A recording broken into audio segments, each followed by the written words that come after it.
Bienvenue dans ce premier webinaire consacré à la formation de formateurs. Donc, la thématique d'aujourd'hui, c'est le véhicule particulier. Je me présente rapidement. Sophie Dost, donc responsable des opérations formation de formateurs au sein du service accompagnement des établissements et mobilité européenne. Je suis accompagnée par Myriam Serran. Bonjour à tous et merci d'être présents pour faire de la conception des projets de la formation des formateurs. Et nous sommes également accompagnés par Patrice Mouly, qui est avec nous dans la salle. Oui, bonjour à tous, Patrice Mouly, en charge du SAEME à la NFA. Ok. Donc voilà quelques règles de fonctionnement qu'on va vous préciser. Donc vos micros sont coupés. Si vous voulez nous interpeller pendant la présentation, vous pouvez utiliser la conversation. Et puis sinon, on prendra un petit temps à la fin. On espère qu'il nous restera un petit peu de temps pour répondre oralement à vos questions auxquelles on n'aura pas pu répondre pendant la présentation. Pour cette présentation, on est accompagné également par le GNFA. Donc, 5 experts du GNFA vont intervenir pour vous présenter les nouvelles formations et les formations actualisées, ainsi que le responsable F2F pour le GNFA. Le webinaire est enregistré. Il sera disponible donc sur le site formation de formateurs qu'on va vous présenter ce matin. Donc, c'est le premier point de notre présentation. Donc, vous connaissiez auparavant peut-être notre PDF catalogue de formation.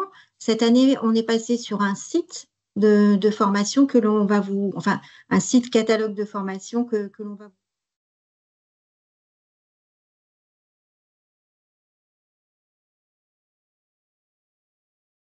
Donc, lorsque vous allez sur le site, vous pouvez prendre connaissance d'informations concernant le dispositif de formation de formateurs. Donc, des informations un peu plus d'ordre général. Mais vous avez également voilà, les tendances que l'on a prises voilà, pour cette nouvelle année et ces nouvelles conceptions de formation. Vous pouvez ensuite découvrir le catalogue de formation. Et donc, là, vous pouvez faire des recherches par mots-clés, par référence, mais vous avez également des filtres par domaine, donc interdisciplinaire, carrosserie, peinture. Aujourd'hui, c'est la maintenance VP qui nous intéresse. Donc, vous voyez qu'on a 58 références de formation.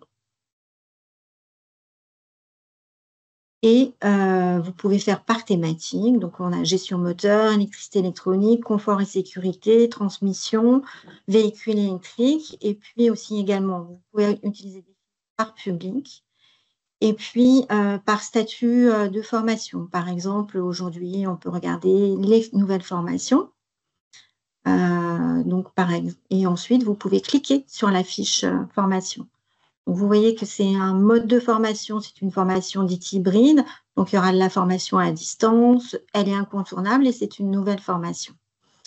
Donc, lorsque vous cliquez sur la fiche, vous découvrez le contexte, les informations clés, le public, la durée, les prérequis, les objectifs de formation, le contenu, les méthodes et outils pédagogiques. Et puis, vous accédez également à la fiche de formation que vous pouvez télécharger. Donc, l'intérêt de notre site, c'est aussi que l'on puisse vous pousser des actualités. Donc, vous retrouverez, c'est sur le site que vous retrouverez le lien vers la vidéo de ce matin et le document de présentation. Et puis, vous allez retrouver également les informations concernant la campagne de recueil de besoins des formations de vos équipes pédagogiques. Vous avez également accès à une foire aux questions et à des ressources. Donc là, vous retrouvez nos plaquettes habilitation électrique et plaquettes climatisation.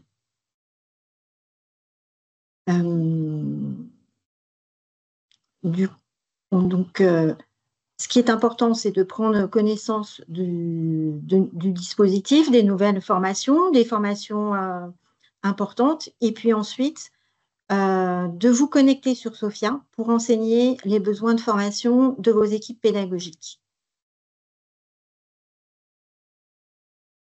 Donc, en fait, on a 2 sites. On a ce nouveau site F2F qui est plutôt un site de ressources et de consultation. Et puis ensuite, dans Sophia, il faut mettre à jour vos équipes pédagogiques et puis renseigner les besoins de formation de vos équipes pédagogiques. Je passe la main à Myriam. Donc là, brièvement, donc on va revenir un peu sur... on est toujours dans un effort d'innovation et aussi bien pédagogique que suivre les évolutions technologiques. Donc, pour l'année 2025, on prévoit 3 nouvelles formations sur principalement les essentiels des systèmes de recharge ainsi que leur diagnostic et le contrôle et la réparation des moteurs thermiques. Des chiffres clés pour 2024, donc 168. Sur les 173 stages proposés en 2024, 1435 stagiaires ont pu en bénéficier avec un taux de satisfaction qui prouve l'excellence de nos formations, qui est de 4,7 sur 5. Et le plus important, avec un taux de réinvestissement sur le terrain en formation initiale de 95%. Donc, on essaye d'être là pour accompagner et les CFA et les formateurs dans leur effort avec les stagiaires en formation initiale et les lycées, ainsi que les lycées, bien sûr. Donc, voilà, je repasse la main à Sophie pour la suite. Et je vous remercie encore pour votre présence. On va donner la main à nos experts du GNFA, donc qui ont travaillé sur les conceptions de ces formations, et en premier lieu à Serge Cabanel, donc qui est responsable du dispositif formation de formateurs pour le GNFA. Merci Sophie. Je vais essayer d'être le plus bref possible. Bonjour à tous, merci pour votre présence. Alors je suis Serge Cabanel, je suis en charge au sein du GNFA du dispositif formation de formateurs, l'acronyme FF que vous connaissez, formation de formateurs, pour le catalogue de formation de l'ANFA. Alors, une rapide présentation de l'activité. Principalement, nous intervenons et nous produisons des formations dans le cadre des domaines de la maintenance VL, c'est le sujet qui nous intéresse aujourd'hui, et de la carrosserie peinture.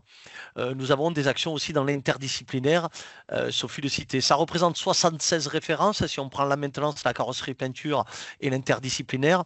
Et bien sûr, des formats tels que du présentiel, des hybrides qui ont été évoqués, présentiel plus distanciel, et des e-learning asynchrones.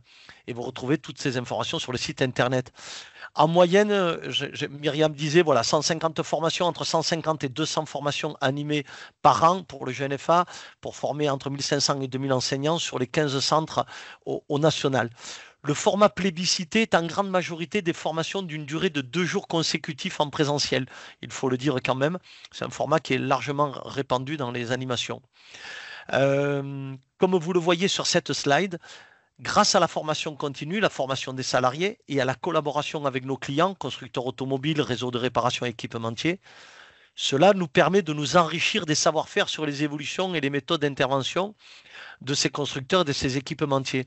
Nous parlons souvent de règles de l'art, car la NFA n'a pas pour vocation à créer des méthodes de réparation. Nous nous appuyons sur les méthodes des constructeurs automobiles ou des fabricants. On peut parler de méthodes officielles. Et donc, pour la formation de formateurs, nous intégrons et partageons ces savoir-faire, et cela se traduit par des formations technologiques, mais où les travaux pratiques sont prépondérants. Cela représente entre 50, voire comme la diapo le présente, 70% du temps de la formation. Ça représente aussi une logistique importante. Je vais demander la slide suivante, s'il vous plaît. Pour arriver à une finalité de la formation de formateurs, finalement, un des objectifs majeurs, c'est bien la transférabilité des contenus auprès des jeunes. D'accord, je vais y venir dans la méthode. C'est donc bien le rôle de l'enseignant et de nos apprenants d'agir sur ce point. Je vais demander la slide suivante pour présenter rapidement la collaboration et les méthodes que nous mettons en place avec la NFA. Alors, pour atteindre cet objectif, nous portons une attention particulière à la pédagogie des formations F2F. Aussi, pour les conceptions, nous mobilisons des équipes tripartites que vous voyez à l'écran, c'est-à-dire un expert métier, des ingénieurs pédas et des experts de la digitalisation. Alors, une petite parenthèse, la conception d'une formation F2F au GNFA, elle s'échelonne sur 1 an. D'accord. Alors, ce modèle de conception nous permet d'associer ce que nous pensons, d'associer ces experts, et nous le pensons, fait la recette d'une formation efficace, c'est-à-dire des contenus métiers d'actualité, destinés à la pratique professionnelle, avec des travaux en sous-groupe d'une part, et pendant la formation, une approche pédagogique active qui engage l'apprenant d'autre part. Grâce à ce modèle, et en étroite collaboration avec la NFA, je disais, nous pouvons proposer des méthodes pédagogiques variées qui peuvent inspirer nos stagiaires. Alors, je parle bien d'inspiration. L'objectif, ce ne sont pas des formations à la pédagogie, mais à la technologie. Et nous allons aussi développer des outils d'animation innovants comme des WooClap. Je pense aussi, par exemple, à un jeu de cartes qui permet de reconstituer dans le stage clim un circuit de climatisation. Tout ça en sous-groupe. Et nous allons également produire pendant la conception des ressources. Ces ressources peuvent être des vidéos, de l'infographie, des travaux pratiques avec leurs corrigés, des compléments techniques. Et toutes ces productions sont rendues disponibles par la NFA sur le LMS, la fameuse plateforme accessible à distance. Alors, charge aux apprenants de télécharger ces ressources, de se les approprier. Il y a bien une étape d'appropriation à l'issue de la formation et de s'appuyer sur tout ou partie de ces contenus pour assurer le transfert auprès des jeunes. Bien sûr, en fonction du niveau du diplôme, du titre ou de la certification, puisque les formations s'adressent bien à un public de formateurs et d'enseignants. J'en ai terminé.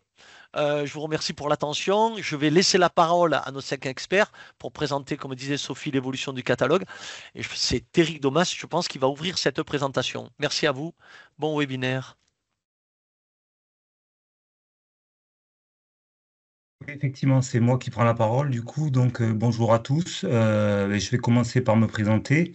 Je m'appelle Eric Domas, je suis concepteur dispositif de formation au sein du GNFA et je suis responsable de la gamme des produits en lien avec les motorisations thermiques et les systèmes de dépollution. Voilà, donc on peut passer à l'écran suivant. Merci. Voilà, alors sur cet écran, vous pouvez retrouver le parcours de formation gestion moteur constitué de 4 paliers. Alors, je vais les présenter succinctement de bas en haut. Pour commencer, donc les fondamentaux qui intègrent notamment, par exemple, une formation sur l'injection directe d'essence, mais aussi plusieurs formations sur les systèmes de dépollution. Juste au-dessus, le niveau expertise, notamment une formation qui traite des moteurs thermiques qui équipent les véhicules hybrides. Juste au-dessus, le niveau diagnostic, pareil, qui intègre une formation qui met en avant les recherches de panne sur les motorisations thermiques qui équipent les véhicules hybrides. Et enfin, tout en haut, donc, les énergies alternatives, à savoir une formation par exemple sur le super éthanol E85, une formation sur le GPL et le GNV et des formations sur l'hydrogène. Voilà, donc je précise toutefois que les fondamentaux ne sont pas un sous-niveau. Il s'agit de formations très techniques qui traitent de thématiques en constante évolution et qui sont présentes dans la majorité des référentiels de formation, aussi bien pour les certifications de branche que pour les diplômes de l'éducation nationale. Voilà, donc le premier produit que je vais vous présenter se situe dans les fondamentaux, justement. Il s'agit de la FAD-CMT. Et donc, il s'agit d'une nouvelle formation, donc d'une création. On peut passer à l'écran suivant. Alors, cette FAD-CMT, il s'agit d'une formation distancielle de 30 minutes qui traite des contrôles et de la réparation des moteurs thermiques. Alors, pourquoi cette création? On constate une recrudescence de panne d'ordre mécanique sur les moteurs thermiques, faisant appel parfois à des contrôles de métrologie, par exemple. Alors, si je rentre un peu plus dans le détail de l'argumentaire, premier point, on s'aperçoit ces dernières années qu'on a privilégié, aussi bien dans les entreprises que dans les centres de formation, des activités dans le domaine des pannes plutôt électriques ou électroniques, faisant appel notamment à l'utilisation de l'outil de diagnostic, au détriment parfois des recherches de pannes purement mécaniques qui font appel notamment aux outils de métrologie. Second point, on constate que les moteurs modernes sont plus performants, ils sont également plus efficients que leurs aînés, mais ils ne sont pas forcément plus fiables et peuvent présenter des pannes d'ordre mécanique. Voilà, donc cette formation sera constituée de 2 capsules vidéo, c'est un petit peu nouveau, dans lesquelles un expert métier mettra en œuvre des contrôles mécaniques. En l'occurrence, ça sera par exemple les contrôles de compression, les contrôles d'étanchéité cylindre, les contrôles de dépassement piston. Alors bien sûr, il s'agit de contrôles en phase avec l'activité des ateliers, et ces contrôles seront réalisés sur des véhicules modernes avec des outils actuels. Alors, à l'issue de cette formation, 2 cahiers TP seront téléchargeables et permettront aux formateurs et aux apprenants de reproduire les bons gestes à l'aide de ces documents. Et bien sûr, les 2 vidéos qui intègrent ce e-learning seront également disponibles. Voilà, on peut passer à l'écran suivant. Alors, pour mieux comprendre le rendu de cette formation, qui est constituée de 2 capsules vidéo, je vais vous faire découvrir un teaser de quelques secondes construit à partir d'une formation déjà existante. Alors, durant cette vidéo, on commence par localiser les éléments à contrôler. Dans cet exemple, ils sont mis en surbrillance de couleur rouge et de couleur bleue. Ensuite, on explique succinctement le fonctionnement du système en s'appuyant sur des animations. Bien sûr, ces animations seront commentées par l'expert métier qui animera ce e-learning. Enfin, la mise en œuvre des contrôles, qui est le cœur de ce e-learning, est réalisée par l'expert métier et tous les contrôles sont détaillés et illustrés par des pictogrammes. Voilà, donc normalement, le son devrait réapparaître. On n'a pas le son, mais voilà, donc il faut bien comprendre que la personne qui intervient dans cette vidéo, dans ces capsules vidéo, est présente et commente tous les gestes qu'il réalise. Alors pour conclure sur cette formation, cette FAD-CMT, j'invite fortement les enseignants à consommer ce nouveau type de e-learning. Ils pourront reproduire eux-mêmes les TP proposés, ils pourront les réaliser eux-mêmes, mais aussi les faire réaliser à leurs apprenants. Alors bien sûr, ces vidéos n'ont pas été conçues pour être exploitées directement par les jeunes en formation. Donc il faudra rester prudent et les utiliser intelligemment. Je conseille vivement aux formateurs de projeter ces vidéos s'ils le souhaitent et de commenter en fait tout ce qui est apporté dans ces vidéos, à savoir les contrôles, les principes de fonctionnement, de manière à les rendre accessibles aux jeunes apprenants. Voilà, donc on peut passer à l'écran suivant. Alors, on revient du coup sur le parcours gestion moteur. Alors, le produit que je vais vous présenter maintenant se situe également dans les fondamentaux. Il s'agit de la formation FTCM. Alors, il s'agit d'une mise à jour d'une formation qui existait déjà dans la version précédente du parcours. On peut passer à l'écran suivant. Alors, il s'agit dans ce cas-là d'une formation présentielle de 2 jours qui était en 3 jours précédemment, qui traite également des contrôles et de la réparation des moteurs thermiques. Alors, pourquoi cette mise à jour? Comme dit précédemment, on constate toujours beaucoup de pannes d'ordre mécanique sur les moteurs. Et cette modernité des moteurs fait évoluer à la fois les méthodes de réparation, mais impose aussi l'utilisation de nouveaux outils. Alors, si je rentre un petit peu plus dans le détail de cet argumentaire, on constate dans un premier temps un vieillissement du parc automobile, mais aussi une prise de conscience pour la réduction des déchets. Alors, Alors, tout ceci mis bout à bout, font que les clients, mais aussi que les entreprises de la maintenance automobile privilégient plutôt la réparation plutôt que le remplacement. Voilà, donc cette formation met en évidence des contrôles qui permettent de diagnostiquer des pannes d'ordre mécanique et donc qui permettront de réparer les moteurs plutôt que de les remplacer. Bien sûr, cette formation est principalement axée, développée sur des activités pratiques, hein, ça représente environ 70% du temps. D'ailleurs, cette formation, c'est un petit peu nouveau, démarrera dès le premier matin par des activités pratiques, donc des TP à l'atelier. Ça sera pas moins sur les 2 journées de 6 TP réalisés à l'atelier.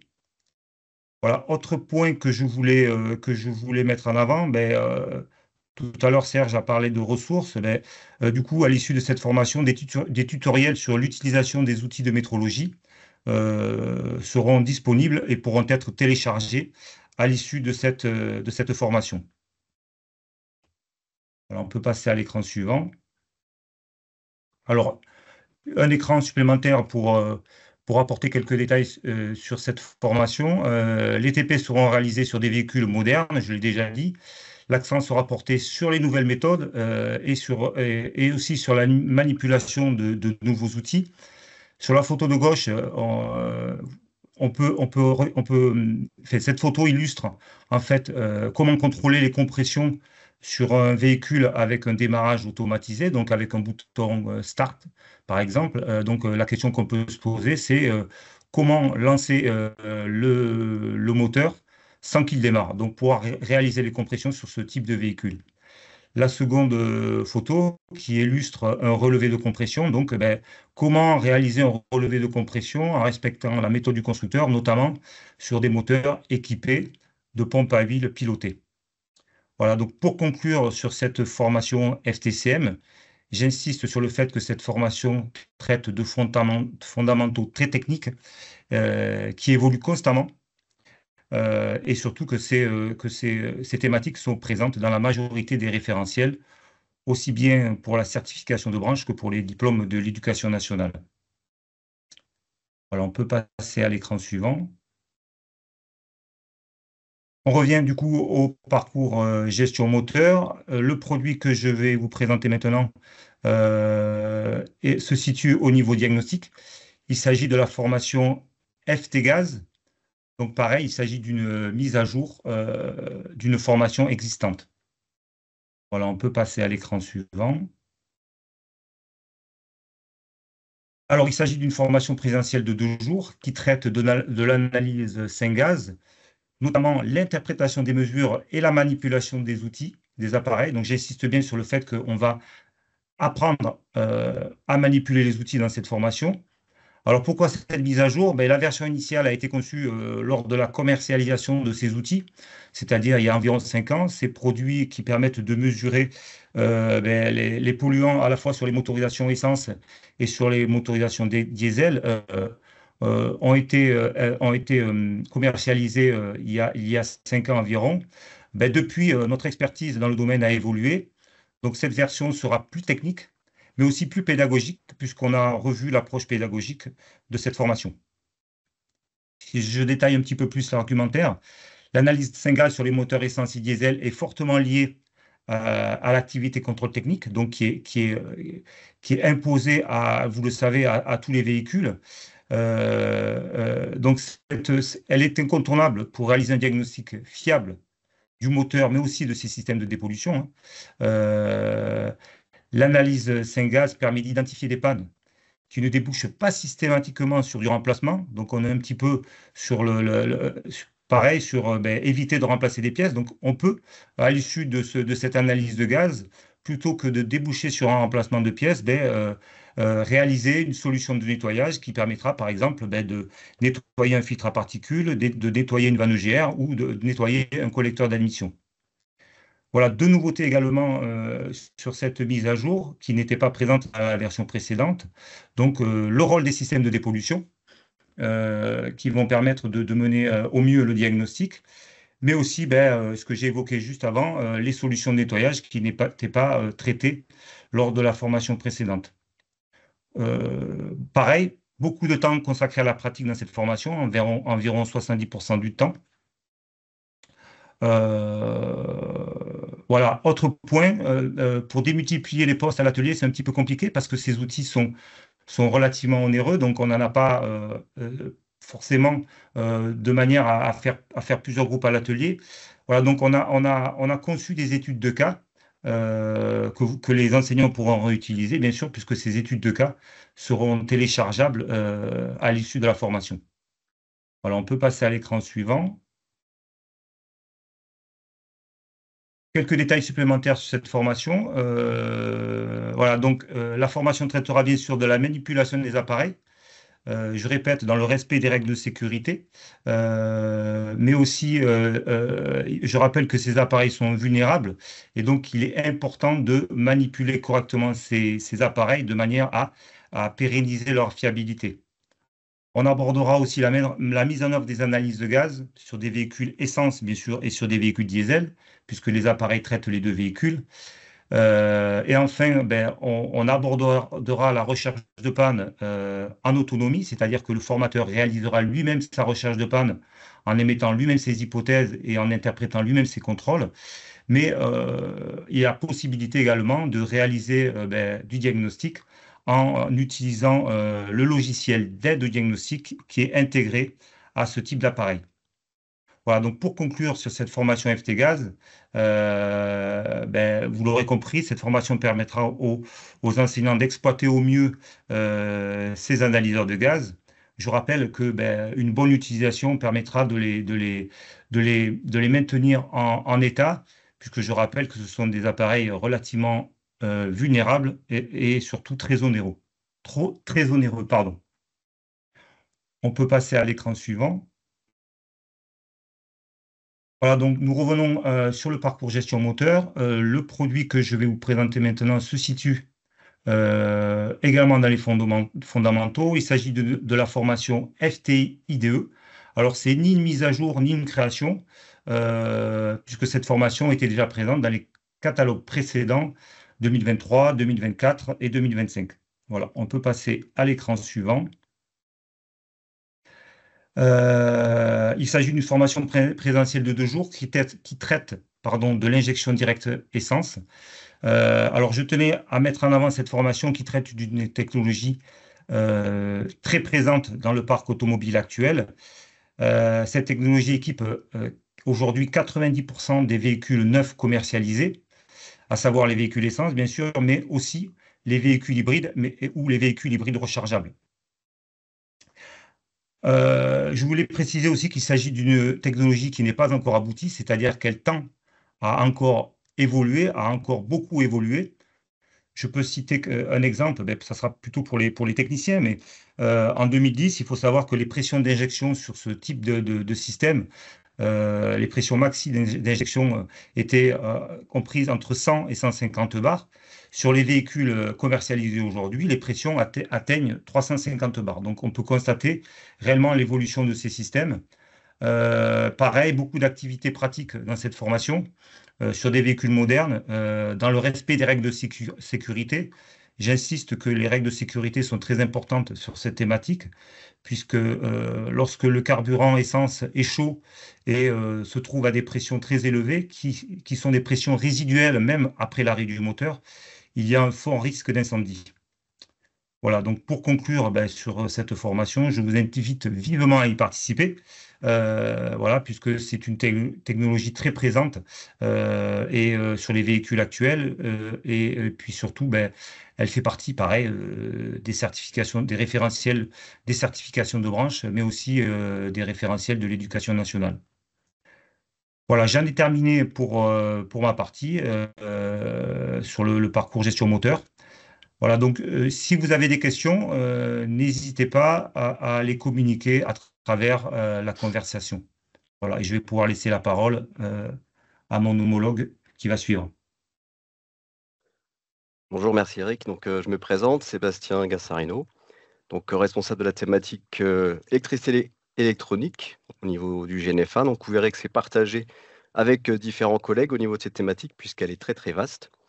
Donc, je responsable d'une partie de ce domaine. Et donc, j'ai le plaisir d'être avec vous pour présenter un des stages donc, qui a été mis à jour cette année. Donc, je vais laisser Sophie, merci.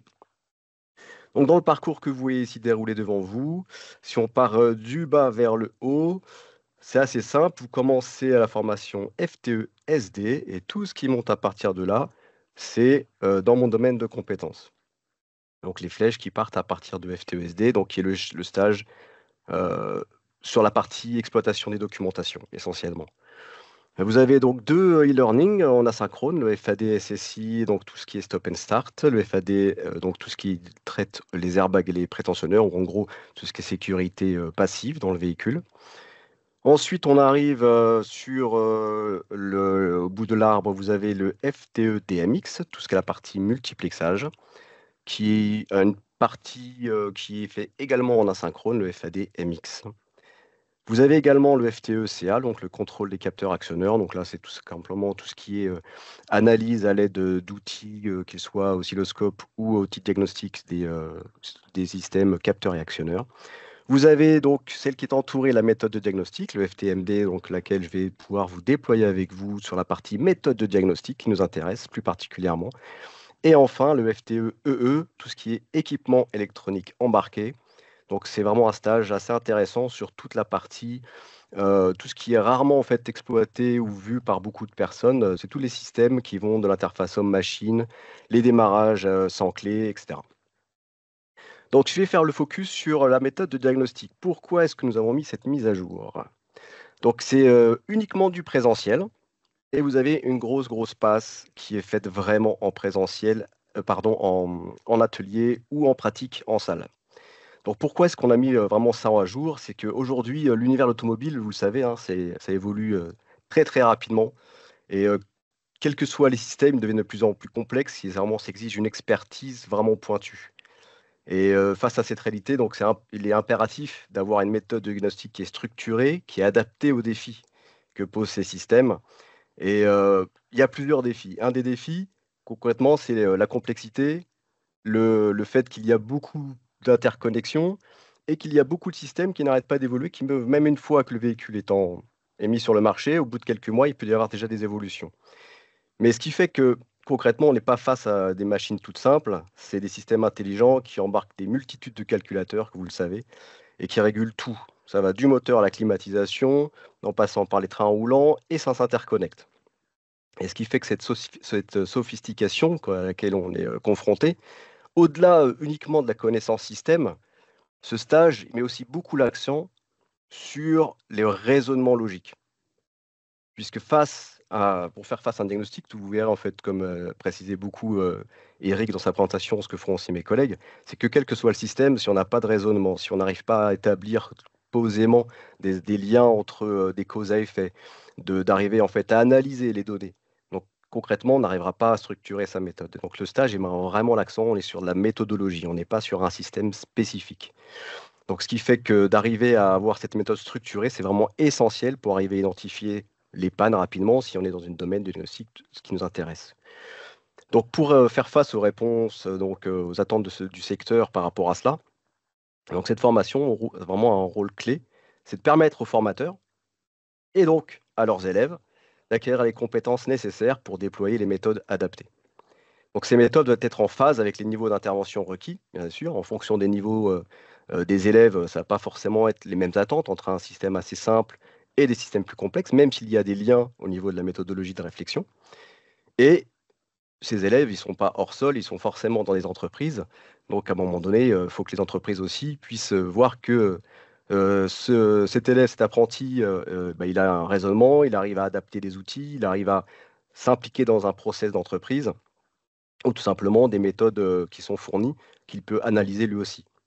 Et donc, ce que nous, on propose dans cette formation, c'est d'avoir un cadre méthodologique et opérationnel pour résoudre les pannes tout en garantissant un apprentissage progressif de celle-ci.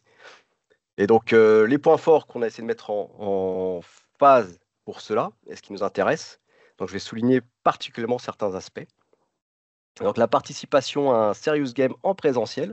Concrètement, vous allez passer de phase directement les mains en fait dans le système du véhicule concrètement, comme vous avez là à l'image, jusqu'à aussi des phases où vous êtes en fait dans la salle, toujours en groupe, et vous avez via en fait différents outils pédagogiques qui vont d'une mise hors contexte automobile jusqu'à des déroulés en fait via un jeu de cartes qui reprend intégralement depuis la réception jusqu'à la remise en état du véhicule, une phase en fait de diagnostic d'un véhicule en sous-groupe et d'une élaboration progressive d'une méthode de diagnostic. On a aussi des phases de jeux intelligents qui permettent d'arriver à définir des terminologies en fait adaptées et cohérentes, et ce qui font qu'aussi que chacun puisse comprendre quelles sont les différentes significations des mots qu'on peut utiliser, parce que tout le monde n'a pas forcément la même approche. Donc tout ça, ça nous permet vraiment d'arriver à mettre en place cela, et également en fait d'exploiter les outils qui sont mis à disposition, les outils de mesure, les outils de contrôle, et donc développer aussi des compétences en parallèle, même si à la base, on est, comme je vous l'ai dit, sur la méthodologie, mais forcément, on est avec des équipements, donc il faut quand même arriver à s'en servir. On consolide aussi une méthode de diagnostic générique. Donc, on vous propose également une méthode qui est adaptée, qui est issue en fait de toutes les expertises qu'on vous a présentées aussi de différents collègues, avec les intervenants que nous avons, avec les équipementiers, avec les constructeurs, ou tout simplement qui sort aussi de ce que nous on propose au niveau du GNFA. Donc, c'est applicable à tous les types de véhicules, quels que soient les systèmes et les besoins.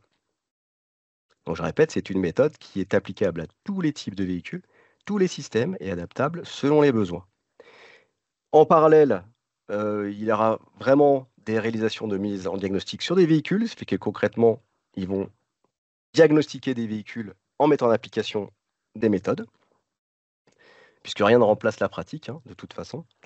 Et il y aura à l'issue donc des ressources utilisables avec ces apprenants en formation initiale.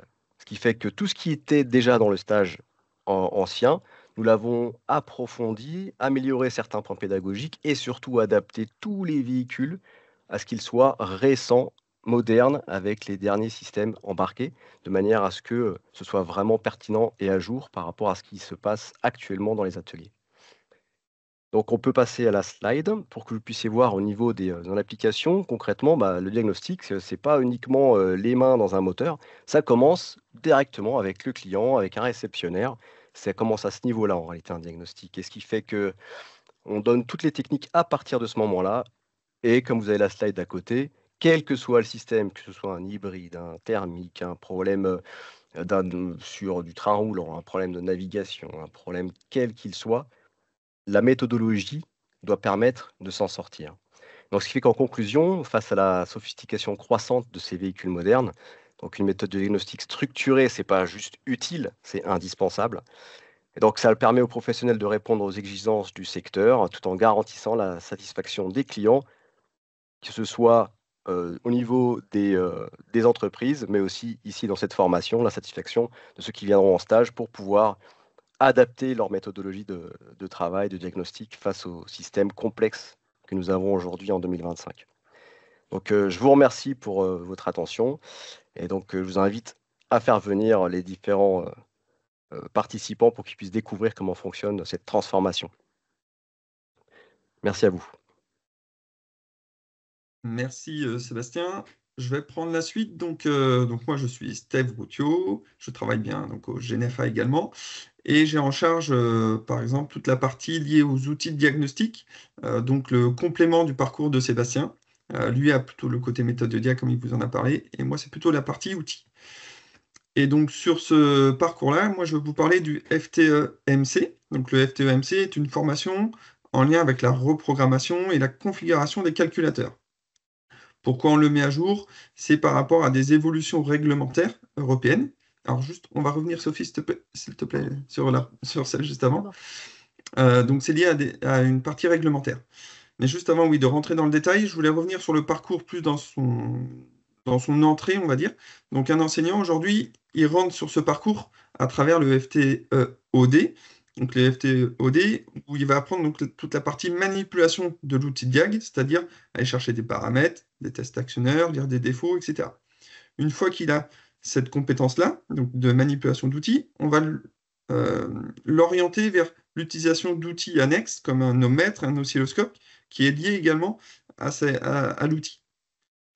Une fois qu'il a la maîtrise de l'outil, on va pouvoir lui ajouter donc, des couches plutôt techniques, et là, on va l'orienter vers le FTE-CA, donc là c'est la couche technique sur les capteurs et les actionneurs, ou vers le FTE-MC, donc qui est justement donc, notre stage en question, où là on va lui apporter une couche technique sur toute la partie calculateur, reprogrammation, configuration. On a une deuxième voie pour arriver sur le FTE-MC, c'est le FTE-MVC, que vous voyez en bas à gauche, qui est lui lié à la partie connectivité. Tout simplement, aujourd'hui, il y a une certaine mise à jour sur le véhicule qui peuvent être faites à distance. D'accord. Ce sont généralement des mises à jour assez light. Hein. Par exemple, on va ajouter des applications sur un système multimédia, des choses comme ça, mais qui ne permettent pas de faire toutes les mises à jour. Des mises à jour plus profondes, liées vraiment à un software, par exemple, de calculateur, on va plutôt la faire à travers un outil de diagnostic. D'où le lien avec le FTE-MC. Voilà. Donc maintenant, on va rentrer un peu plus dans le contenu. Si Sophie, tu veux bien passer à la slide suivante, merci. Donc, cette formation-là, c'est une formation donc 2 jours qui est en présentiel, qui a été mise à jour donc, pour ces raisons réglementaires et aussi parce que cette activité aujourd'hui est de plus en plus importante. La maintenance d'un calculateur, aujourd'hui, ça représente à peu près 50% des activités ateliers. Avant, cette activité était liée essentiellement aux constructeurs. Mais la loi européenne qui a évolué il y a quelques années permettait déjà aux réparateurs indépendants de réaliser certaines activités, mais pas toutes. Et demain, cette activité va prendre encore de l'ampleur et elle risque d'arriver autour de 80-85% des activités ateliers, donc quelque chose de très important. Donc ça fonctionne très bien aujourd'hui pour un constructeur, parce qu'il a l'outil adéquat, il a tous les équipements associés, et à travers son contrat, par exemple un atelier lié à Renault, à Peugeot, il va avoir un accès direct et très facilité à la documentation et aux données des calculateurs. Par contre, il y a un constat pour les multimarques qui fait qu'il va avoir des difficultés, lui, à accéder à certaines de ces données, que ce soit l'accès aux données directement sur le véhicule ou que ce soit les accès aux données de téléchargement ou autres. Et donc, tout simplement, ces verrous, nous, à travers notre formation, on va montrer à un enseignant ou également un réparateur multimarque comment, en fait, les faire sauter, tout simplement. Donc, pour cela, en fait, on va faire des manipulations, on va venir télécharger un outil de dia constructeur sur un outil multimarque avec des petits patchs complémentaires pour avoir ce qu'on appelle une VCI pour pouvoir accéder au véhicule. Et la même chose avec des patchs qui vont permettre d'aller chercher les données donc, du calculateur sur leur serveur, pour montrer que tout ce que fait un constructeur, un multimarque, va être capable de le faire. Donc ça, c'est la formation dans sa globalité, et on l'appuie beaucoup sur de la partie pratique. Donc on vous mettait en bas du slide, donc on a 8 TP de mise en œuvre sur différentes thématiques, le téléchargement, le télécodage, la configuration, la reprogrammation. Et la mise à jour de notre formation, elle est là parce qu'il y a des évolutions réglementaires qui sont arrivées donc à la fin de l'année dernière, qui ont été mises en place, qui sont liées à ce qu'on appelle le CERMI. Je ne sais pas si vous en avez entendu parler ou pas, mais c'est quelque chose aujourd'hui qui peut être bloquant sur certaines interventions. Et donc certaines interventions ne sont pas faisables pour un enseignant ou pour un indépendant, tout simplement parce que c'est lié à une partie, entre guillemets, sécurité du véhicule. Donc certaines interventions comme du codage clé, la reprogrammation d'un calculateur anti-démarrage, des éléments liés par exemple au verrou de colonne, toutes ces choses-là. Aujourd'hui, les constructeurs n'étaient pas dans l'obligation de les mettre à disposition donc d'un opérateur indépendant. Sauf que la loi a évolué et l'Europe aujourd'hui oblige les constructeurs à le mettre à dispo de tout le monde. Donc un opérateur indépendant ou un enseignant doit pouvoir faire ces opérations à condition d'être accrédité. Donc il faut que l'entreprise soit accréditée ou donc le représentant légal soit accrédité. Il faut aussi que la personne qui fasse l'intervention, donc que ce soit l'enseignant, que ce soit le professionnel, soit également accrédité. Et en plus de ça, il y a toute une application à l'atelier qui va être un peu plus spécifique à travers donc, cette notion de CERMI. Donc voilà, c'est vraiment la nouveauté qui va apparaître dans notre formation, c'est cette partie réglementaire. Et donc, nous, comment on a choisi donc, de l'utiliser et de la montrer à travers notre formation, on va le traiter en 2 parties. une partie où on va montrer toute la partie process, CERMI, et une partie où on va parler plus de l'utilisation donc à l'atelier. Et pour ça, on va vous mettre à dispo pas mal de petits outils. Donc sur la partie théorique, il y aura 3 vidéos qui permettront de montrer toute la phase d'installation du certificat donc personnel. Donc c'est à travers une application smartphone. Une deuxième vidéo où on va voir le process atelier lié à un opérateur indépendant, comment il utilise son CERMI lors d'une intervention en atelier. Et si cet atelier travaille avec une plateforme d'assistance, comment ça fonctionne à ce moment-là. C'est un process plus spécifique. Donc il y aura 3 vidéos pour développer cette partie-là.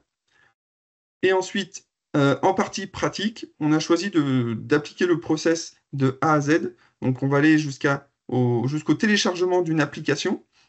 Donc l'enseignant va venir télécharger une application, il va se créer son propre compte DigiIdentity avec une adresse mail, avec un code PIN, etc. pour le côté sécurité.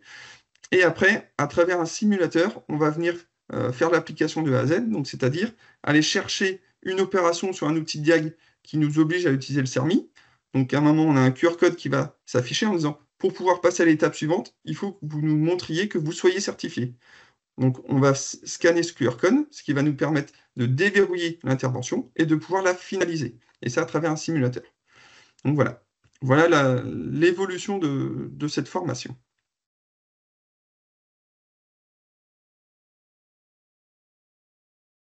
Je transfère merci Steve. Le micro à Sébastien.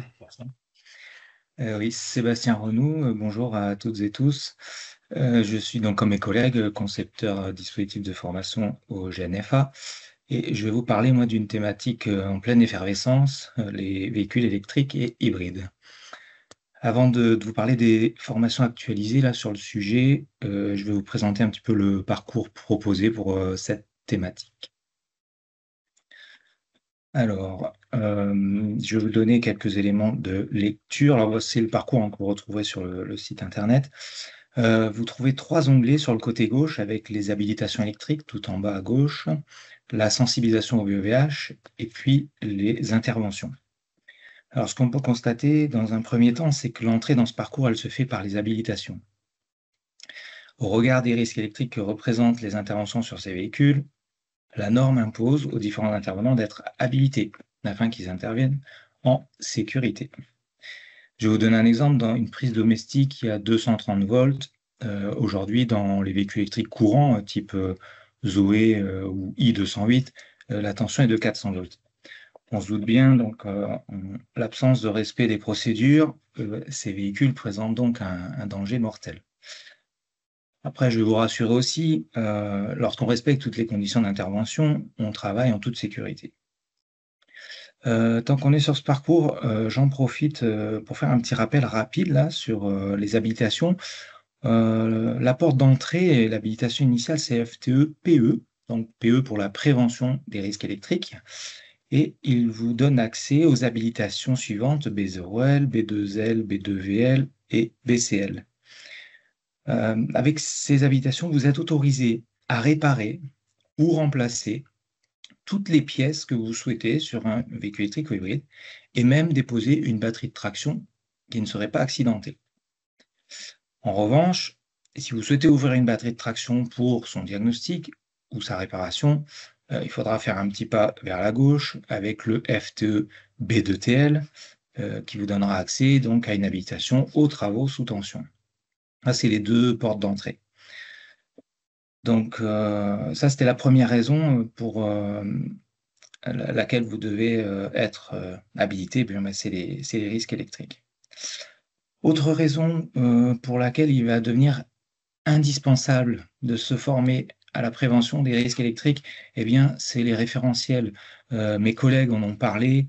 Les référentiels, que ce soit pour les certifications de branche ou pour les diplômes de l'éducation nationale, ces référentiels, ils incluent aujourd'hui des évolutions sur le véhicule électrique et hybride, c'est-à-dire qu'ils intègrent des compétences à avoir, à développer sur le véhicule électrique et hybride. Que ce soit pour des exemples comme le CQP TAVA, technicien après-vente automobile, ou le TEAVA, technicien expert après-vente automobile, eh bien, on a aujourd'hui des compétences à traiter sur le véhicule électrique et hybride. Donc, on ne peut plus trop s'en passer de donc, ces formations-là. Le sujet dont je veux vous parler, l'actualisation, le FTE MPE. Donc MPE pour un maintien à la prévention des risques électriques. Alors, pourquoi je dois faire un maintien? Bien, déjà, concernant l'habilitation dont je viens de vous parler, elle est valable 3 ans afin de considérer les évolutions technologiques, les évolutions réglementaires, et puis au passage, vérifier que votre pratique n'a pas dérivé avec la prise de mauvaises habitudes.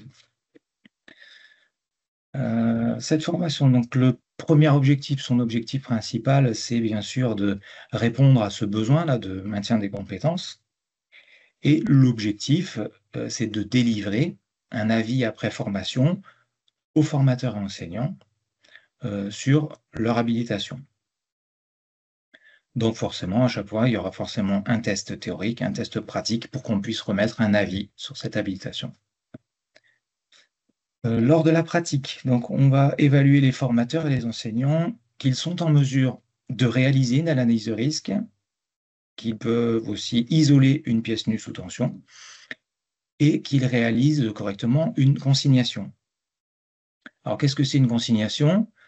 La consignation, c'est la mise en sécurité du véhicule afin qu'il ne présente plus de danger électrique pour l'intervenant et les tiers. Voilà un petit peu les objectifs donc, de cette formation. Je rappelle, elle est sur 1 jour en présentiel. Les points forts de cette formation, déjà, comme il y a eu une mise à jour, pour tous ceux qui ont déjà passé le maintien il y a 3 ans, l'avantage, c'est que vous venez sur une formation qui est nouvelle. Vous n'allez pas revivre la même formation. Ça, c'est le premier point. Vous effectuez votre maintien sur une nouvelle formation. Il n'y a pas eu de mise à jour point de vue de la norme. Néanmoins, il y a eu des évolutions technologiques, comme les e-plugs, par exemple. Autre avantage de cette mise à jour, donc, c'est qu'elle est flexible, quel que soit le nombre d'apprenants, qu'on soit à 6 ou 10, tout le monde aura effectué le test théorique et pratique. Comment ça peut se faire, cette adaptation au niveau du timing? Eh bien, au niveau des travaux pratiques qui vous seront proposés. Et là, c'est vraiment le gros point fort de cette mise à jour, ces travaux pratiques. Il y a un aspect ludique qui a été souhaité et qui a été renforcé lors de cette mise à jour. On avait 4 TP au départ, dont 3 ont été actualisés et sont basés sur du jeu, avec des jeux connus comme le Qui-est ou comme un jeu de loi, par exemple. Ce souhait au niveau de la pédagogie, c'est pour vous permettre de faciliter la transmission d'un sujet qui n'est pas toujours simple, un sujet normatif. Donc ici, le point fort, vraiment, ça va être celui-ci, ça va être de pouvoir faciliter la transmission des connaissances au niveau de la norme. Donc on a un Qui-est qui a été mis à jour, l'analyse de risque, avec notamment le logiciel Genially, pour ceux qui les connaissent, et puis un jeu de loi physique sur lequel là on pourra jouer à 2, 3, 4 participants et il pourra complètement s'adapter au nombre d'apprenants. Donc voilà les points forts de cette mise à jour, bien sûr au niveau média également, puisqu'on fait la mise à jour. Et puis vous retrouvez dans la partie annexe aussi des compléments à la réalisation de ces TP pour approfondir les notions si besoin. Et là aussi, ça permet aussi d'agir un peu sur le timing. Voilà pour cette actualisation. J'en ai terminé. Donc ça, c'était pour le maintien de compétences. Je vais vous en présenter une autre et on revient alors. Voilà, merci Sophie. On revient sur le parcours pour que je puisse situer l'autre formation dont je vais vous parler aussi au niveau des habilitations électriques. Alors déjà, je vais faire le parallèle avec un garage et pour pouvoir vous présenter cette FAD. Dans un garage, lorsqu'on décide de réparer des véhicules électriques, s'il y a un accident, les responsabilités reposent sur l'intervenant, certes, mais également sur l'employeur. Donc cette FAD, elle est destinée principalement au chef des travaux, directeur délégué aux formations professionnelles et technologiques et responsable d'atelier. Alors, ce n'est pas une habilitation, cette FAD, néanmoins, elle va permettre à tous les responsables que je viens de citer, qui, eux, ne passe pas par les cases habilitation, d'obtenir un niveau d'information équivalent aux enseignants et formateurs afin de pouvoir organiser communément l'activité sur ces ateliers, enfin sur l'activité, pardon, sur ces véhicules dans les ateliers. Donc le positionnement est d'ailleurs, elle est aussi en interdisciplinaire, cette FAD, et bien sûr elle est dans le positionnement aussi de la maintenance VP. Donc elle est aussi accessible aux enseignants et formateurs, même si ce n'est pas la cible première, elle est accessible au plus grand nombre. Au niveau de son contenu, donc si je résume un peu l'objectif, donc c'est de manager l'habilitation dans un atelier, c'est ça l'objectif en résumé, et globalement cette formation, elle va vous permettre de mettre en place l'intégration des véhicules électriques au sein de vos ateliers. Voilà. Je vous donne quelques exemples de son contenu, donc vous aurez l'identification des moyens nécessaires à cette activité, des explications sur la rédaction d'un titre d'habilitation, mais aussi des informations sur le cadre légal et le rôle de l'employeur, les risques liés à l'activité et bien sûr la gestion de l'habilitation dans un établissement.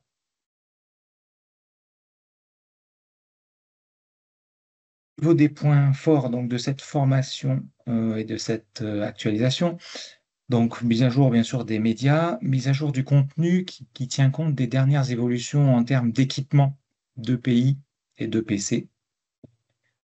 Autre point fort, l'intégration d'une vidéo de consignation. Et ça, je trouve ça intéressant, surtout pour ce public-là, qui ne va pas forcément pratiquer, qui ne va pas forcément aller au sein de l'atelier. Avec cette vidéo qui détaille toutes les étapes de la consignation, ça va permettre aux personnes, donc bien sûr qui ne pratiquent pas, de prendre en compte, ou en tout cas d'avoir une vision de la technicité et de la rigueur que nécessite une consignation. Donc bien sûr, cette vidéo, vous pouvez la récupérer, mais je trouve ce point intéressant. Alors ça a fait évoluer la FAD de 40 à 45 minutes, bien sûr, par l'intégration de cette vidéo. Voilà pour la présentation. Si je veux conclure, en fait, aujourd'hui, avec cette FAD VEVH, eh bien, quiconque se pose des questions sur le véhicule électrique ou hybride, eh bien, devrait suivre cette FAD. Voilà. Sophie, oui, si tu veux bien, oui, j'ai terminé. Je te remercie et Steve, je te redonne la main. Merci Sébastien. Donc Steve Routiot, je vais reprendre la main sur la partie donc toujours de la thématique du véhicule électrique, mais sur une orientation plutôt IRVE, donc les infrastructures de recharge. Donc là, je vais vous parler d'une FAD donc, qui est nouvelle, qui est la FAD ESR, donc l'essentiel des systèmes de recharge. Et comme son nom l'indique, donc on est sur la notion d'essentiel, donc une sensibilisation à l'écosystème de la recharge. Alors le sujet de la recharge étant directement lié au VEVH, on a souhaité en fait qu'elle apparaisse dans ce parcours VEVH. Mais juste pour votre information, point important, elle est également accessible sur le parcours interdisciplinaire pour les enseignants qui n'auraient pas forcément accès à ce parcours VP. Voilà. Étant quelque chose voilà, d'assez simple quand on parle de sensibilisation, on a voulu aussi l'ouvrir à d'autres populations. Si je reviens juste sur la partie parcours VP, donc cette FAD, elle est prérequis pour le FTE DSR. Donc, il n'y a pas de flèche en lien direct entre les deux éléments, tout simplement parce que dans le FTE DSR, on a une formation hybride, donc elle est intégrée, elle est inclue directement dedans. Mais pour des raisons plutôt administratives de suivi, voilà, il y a eu ce montage-là. Par contre, donc, cette FAD, on pense qu'elle est aussi complémentaire de deux formations, le FTE DVE, donc, qui lui est une découverte du VEVH, et donc, comme cette découverte VEVH est une sensibilisation aux véhicules électriques, on s'est dit qu'en complément, une sensibilisation sur la recharge était vraiment en adéquation. Donc c'est pour ça qu'il y a ce lien entre ces deux formations. Et elle est également liée au FTE BTC, parce que quand on parle de batterie, donc BTC, on parle forcément indirectement de la recharge. Donc il y a un lien direct entre les deux. juste pour terminer sur ce parcours, vous remarquerez qu'il n'y a pas de lien entre la FAD-ESR et le FTE-EH, qui est de l'autre côté sur la partie niveau 2. Tout simplement, c'est que dans le FTE-EH, on traite déjà c'est assez complet, et on traite déjà ce sujet de la recharge. Donc on ne voulait pas faire de doublons, donc on n'a pas voulu faire de lien direct entre les deux. Voilà pour son positionnement. Donc on va rentrer un petit peu plus sur le contenu. Merci Sophie. Donc cette FAD, on l'estime à peu près 60 minutes. Donc voilà, ça reste quelque chose d'assez court. Et pourquoi on parle de la recharge? Tout simplement, c'est qu'aujourd'hui, on a des chiffres qui le montrent. On a plus de 2 millions de véhicules électrifiés aujourd'hui qui circulent en France, donc c'est déjà beaucoup. Et ça se confirme par des immatriculations depuis 2 ans. Les véhicules neufs, on est autour de 25% des immatriculations de véhicules neufs sur des véhicules électrifiés. Donc c'est un parc forcément qui prend de plus en plus de volume. Et donc quand on parle de véhicules électrifiés, forcément, on va avoir des besoins de recharge, et ces besoins ils peuvent être très différents. Pourquoi je dis très différents? Très différents en fonction du besoin client. Par exemple, quelqu'un qui va être sur autoroute va faire de la recharge rapide. Voilà, donc il va avoir besoin de certains équipements dans son véhicule. Et quelqu'un qui fait plutôt du petit trajet quotidien dans sa ville, lui va plutôt chercher quelque chose d'économique et une petite recharge à son domicile. Donc des besoins clients différents, et aussi d'un point de vue technique, on a des éléments donc, montés sur le véhicule qui sont très différents. Si je suis sur un véhicule, donc par exemple un PHEV, donc un hybride rechargeable, je vais avoir un chargeur embarqué avec des faibles puissances, tandis que si je suis sur un véhicule qui est plutôt électrique, entre guillemets gros rouleur, je vais avoir un chargeur embarqué avec une puissance beaucoup plus importante. Pourquoi je vous parle de ça? C'est pour vous montrer en fait qu'aujourd'hui, contrairement à un thermique, là où on avait des repères, avec l'électrique, quand on va faire le plein d'énergie, on perd en fait ces repères-là. C'est les petits éléments que je vous ai mis en bas à droite. Un exemple, donc sur un véhicule thermique, vous faites le plein, donc vous allez à la station, en 3 minutes, vous avez fait le plein. Et vous savez qu'avec ce plein, vous allez faire à peu près 800 km, qu'on soit en hiver, qu'on soit en été. C'est très différent sur l'électrique, et donc sur la recharge. Votre plein, déjà, vous pouvez le faire en 30 minutes, si vous êtes sur une borne de charge rapide, ou si vous êtes à domicile, ça peut mettre plus de 20 heures, pour la même quantité d'énergie. Et les autonomies, pareil, sont très touchées. Si je suis en plein hiver, je vais peut-être descendre à des autonomies autour de 250 km/h pour mon plein, entre guillemets, et 400 km si je suis justement en été dans des conditions plutôt favorables. Donc pour toutes ces raisons, il est vraiment essentiel en fait de maîtriser cet environnement et de pouvoir comprendre en fait tout ce qu'on appelle les freins à la recharge. Donc c'est pour ça qu'on a mis en place cette FAD, pour avoir cette sensibilisation sur tous ces éléments-là. Donc les points forts sont, on a un format court, qui est plutôt simple et accessible, donc via la FAD. Et en plus de ça, on a voulu apporter dans cette FAD un tronc commun, entre guillemets, très simple, accessible vraiment à tout le monde. Et pour ceux qui veulent aller chercher des petits compléments en plus, on va avoir des petites bulles en savoir plus à cliquer dessus et qui vont apporter de la technicité un peu plus poussée. Voilà, comme ça, même si on est sur une FAD, on arrive à répondre à tout le monde.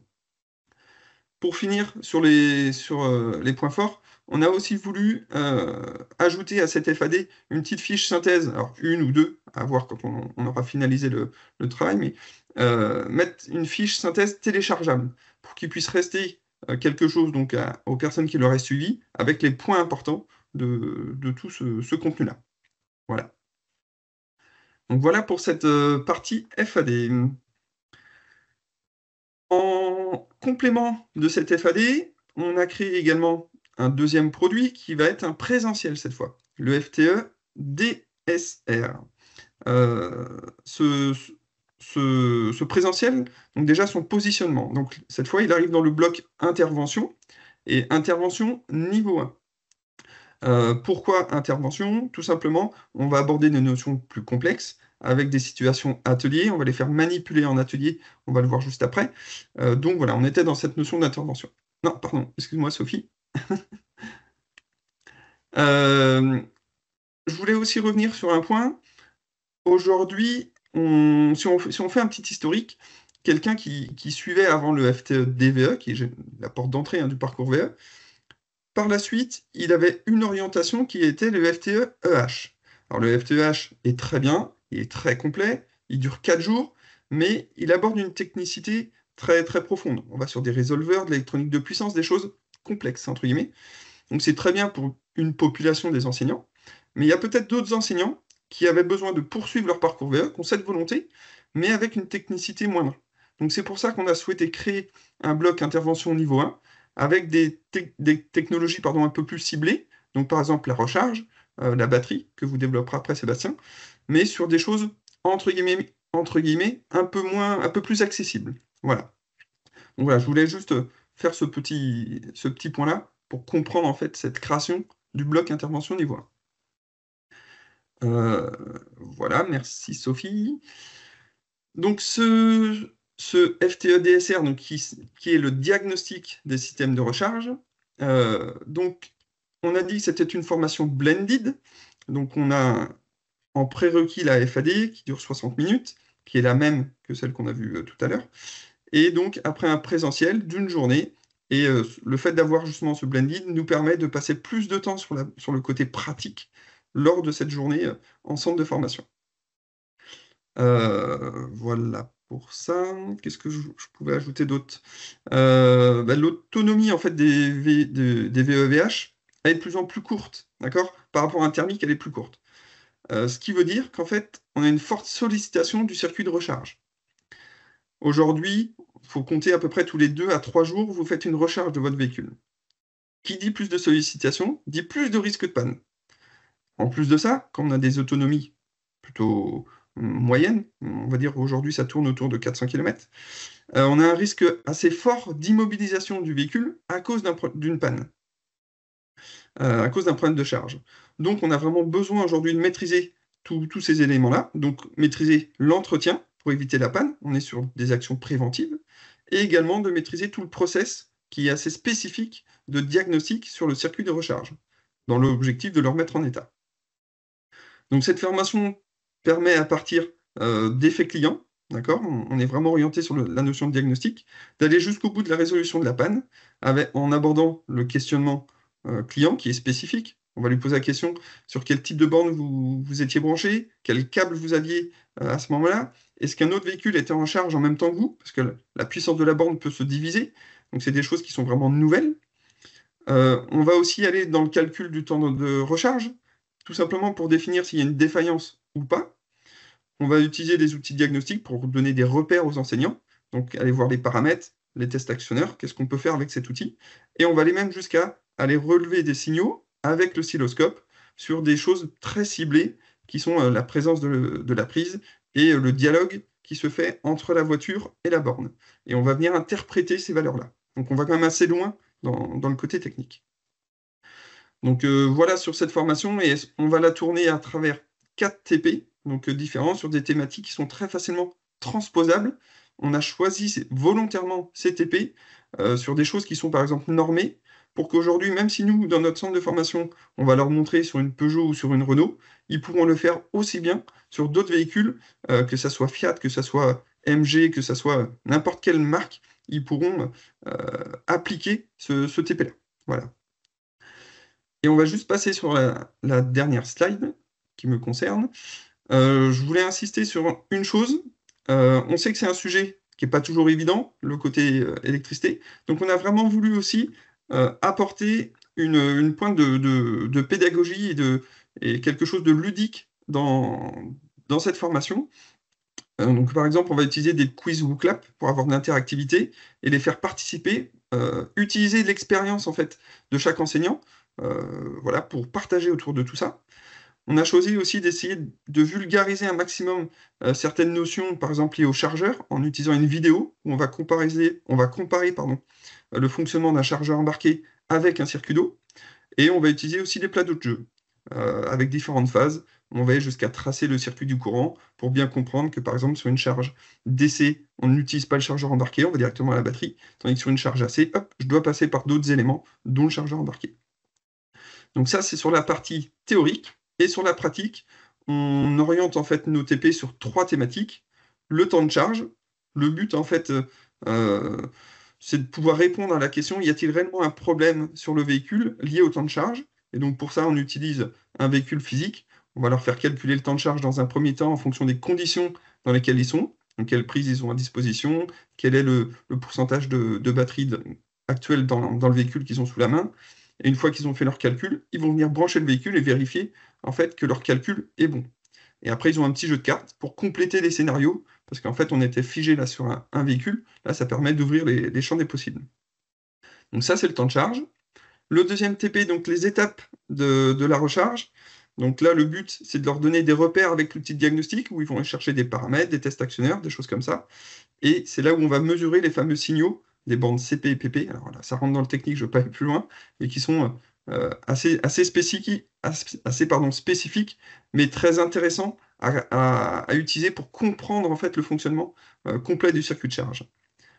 Et le dernier TP, ben là, on fait un diagnostic réel du véhicule avec une panne client. On va leur demander de poser les bonnes questions pour pouvoir orienter leur diagnostic. Et on va leur faire comprendre comment ils peuvent éliminer un problème lié à la borne, ensuite un problème lié au câble, un problème lié au chargeur, etc. pour remonter jusqu'à même des stratégies de fonctionnement véhicule. Voilà pour cette formation. Donc très complète et vraiment orientée sur le côté ludique.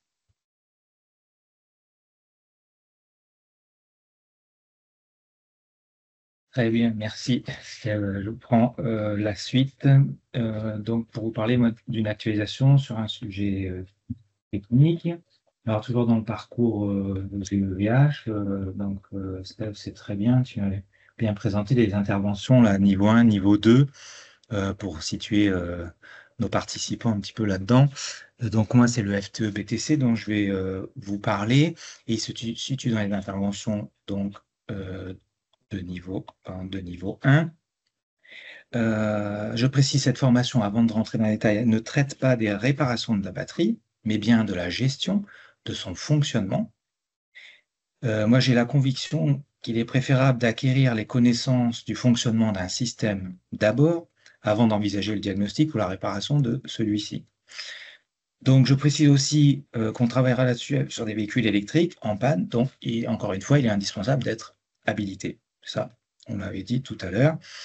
Donc, les deux onglets, les niveaux intervention 1, niveau 2, le Steve l'a très bien dit, un niveau 1 avec des interventions accessibles à tous les enseignants et formateurs techniques, avec 2 thématiques au choix, la recharge et puis la batterie de traction dont je vais vous parler, et puis un niveau 2, techniquement plus avancé, avec des interventions plus complexes, et peut-être donc pour des personnes un peu déjà familiarisées avec le véhicule électrique et hybride.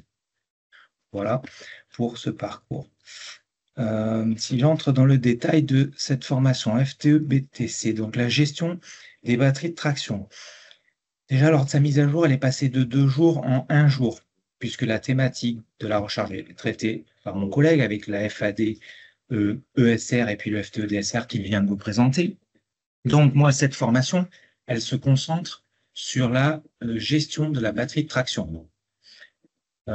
Concernant le graphique que vous avez sous les yeux, là, bon, c'est plus nécessaire que je détaille les chiffres d'immatriculation pour démontrer qu'il y a un changement qui va se faire au sein des ateliers, qui va se faire progressivement. Il suffit de regarder par la fenêtre pour s'en apercevoir.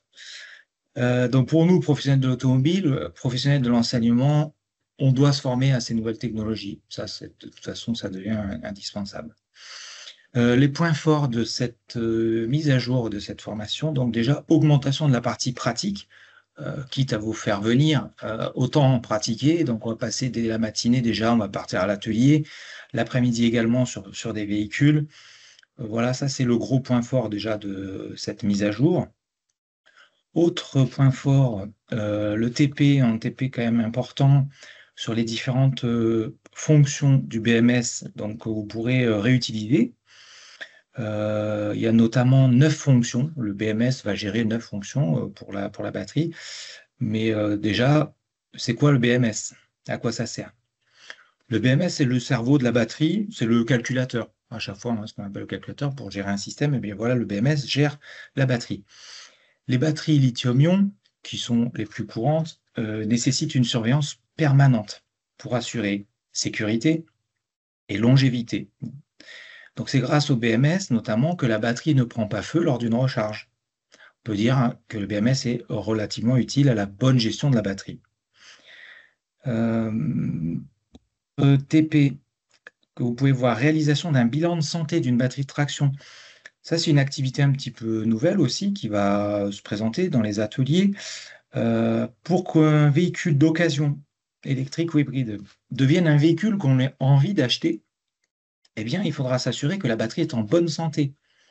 Et donc, ça passe par la lecture, par l'analyse de paramètres dans ce calculateur BMS pour deux objectifs, soit rassurer un acheteur ou rassurer un vendeur sur l'état de santé de la batterie, puisqu'on sait que c'est un coût important, cette batterie de traction. Et donc, ce bilan de santé, lorsque vous viendrez, vous allez le réaliser sur un véhicule, récupérer les bonnes informations et éditer, bien sûr, ce bilan de santé. Parce que ça, demain et déjà aujourd'hui, ça peut faire l'office d'entrée atelier, de demande au sein des ateliers. Et puis, pour terminer, donc sur le contenu, les différentes technologies de batterie, elles sont disponibles dans les annexes. Vous les aurez. Vous avez les avantages et les inconvénients de chaque technologie. Et ça vous permettra d'appréhender des plaintes clients, soit sur l'autonomie, sur la recharge, avec les spécificités de chacune. Et ça, voilà, on l'a glissé en annexe parce que c'est des choses qu'on n'a peut-être pas besoin de vous présenter là quand vous viendrez. Et puisqu'on a préféré axer sur la pratique. Voilà pour le contenu. Une petite illustration sur les fonctions du BMS dont je vous parlais. Ici, je vous en présente une que l'on traitera, l'équilibrage. Alors là, à l'aide d'un simulateur, vous découvrez les conséquences d'un système qui n'a pas de la fonction d'équilibrage. Et on voit donc cette petite capacité à gauche, là, dans le module, entre les pointillés rouges. On voit une capacité très faible. Et lorsqu'il y a l'équilibrage, on voit tout de suite la capacité qui augmente. Donc, ce qu'on peut s'apercevoir très rapidement, c'est que dès lors qu'il y aura un équilibrage, eh bien, ça a un impact favorable sur l'autonomie du véhicule. Et ça, c'est une des fonctions du BMS. Pourquoi je l'ai faite sur un simulateur? Eh bien, en fait, c'est que vous puissiez faire ce que fait le BMS. Donc, pour prendre toute la mesure de chaque action réalisée par le BMS dans sa gestion de la batterie. Donc, ça, c'était un des exemples. Il y a 9 fonctions. Ensuite, pareil, vous aurez différents des calculs, notamment pour calculer l'état de charge de la batterie. Le calcul que réalise le BMS, eh bien, là aussi, vous serez amené à le réaliser. Voilà pour cette mise à jour. Et j'en ai terminé. Merci. Hop. Et merci Sébastien. Du coup, je vais prendre la suite et peut-être même la fin, on va dire, sur la présentation de ces nouveautés et puis de ce catalogue. Donc moi, c'est Mickaël Vercher, au Genefa également. Je suis concepteur dispositif formation. Et pour ma part, j'ai en charge tout ce qui est liaison au sol, transmission, confort et sécurité. Donc les thématiques qu'on va aborder et les mises à jour de stages qu'on a fait, c'est tout d'abord sur la liaison au sol et la transmission. Donc on va présenter le parcours. Merci. Du coup, le premier parcours, la partie transmission. Dans la transmission, bien tout à droite, on a le FTM RM, c'est la transmission à 4 roues motrices. Celui-ci existe déjà depuis quelques années et il est très bien comme ça. Tout à gauche, on va avoir le FTM BVA qui a été mis à jour l'année dernière et il nous restait un stage qui était un petit peu plus à la traîne, c'est le FTM BDE et c'est celui qui fait aujourd'hui l'objet d'une mise à jour. Ces 3 stages sont, alors on ne va pas dire prérequis, mais sont fortement conseillés pour accéder au FTM BVE, qui est un stage qui a été aussi mis à jour et passé en 2 jours selon vos demandes, quand vous aviez suivi le 1 jour, sur les boîtes de vitesse des véhicules électriques et hybrides, mais j'y reviendrai un petit peu après. Donc le FTM BDE, ce stage-là, il est sur 2 jours, en 100% présentiel. Aujourd'hui, on voit que l'évolution des transmissions et des boîtes de vitesse est très importante. On voit sur le parc automobile aujourd'hui que les boîtes de vitesse automatisées représentent plus de 60% des ventes des véhicules neufs, alors qu'il y a 10 ans en arrière, on était à 10, entre 10 et 15%. Donc ces technologies sont de plus en plus présentes, assez nouvelles et peu maîtrisées et dans les garages. Par les élèves, c'est compliqué aussi, et du coup, ces technologies appellent à se former. Ce stage-là existait et était très apprécié jusqu'à aujourd'hui. Malgré tout, l'évolution de ces technologies fait que il y a des nouveautés, il y a des choses qui tendent à disparaître, et on a axé énormément ce stage-là dans sa mise à jour sur la manipulation des doubles embrayages sec beaucoup plus récents. Et puis, selon vos remarques, au fur et à mesure des stages que vous avez pu suivre les années précédentes sur cette thématique, on n'avait pas forcément de diagnostic sur véhicule, ce qui sera fait à partir de l'année prochaine. Voilà. Donc tout ça pour simplement vous permettre de déployer et de transférer ce que vous verrez en stage dans vos établissements selon les équipements que vous pouvez avoir ou que vous pensez acquérir pour traiter ces thématiques. Les points forts, on a beaucoup de pièces pédagogiques sur différents systèmes de boîtes de vitesse robotisées, donc à simple embrayage ou à double embrayage, même plus à double embrayage. Donc on va avoir des TP sur des boîtes de vitesse, des vidéos, des maquettes pour découvrir les principes de fonctionnement. Tout sera bien sûr téléchargeable sur votre LMS à l'issue de la formation, et ce sera réexploitable avec les élèves, bien sûr. On va faire pas mal d'interventions sur les boîtes de vitesse pour s'approprier les chaînes cinématiques et puis comprendre un peu le fonctionnement. Et ce qui sera une bonne base aussi pour la suite du stage, comme pour le stage complémentaire qu'on verra après, le FTM BVE. Et enfin, la mise en œuvre de certaines opérations de maintenance, de diagnostic, et tout ça sera bien sûr transférable en organisme de formation.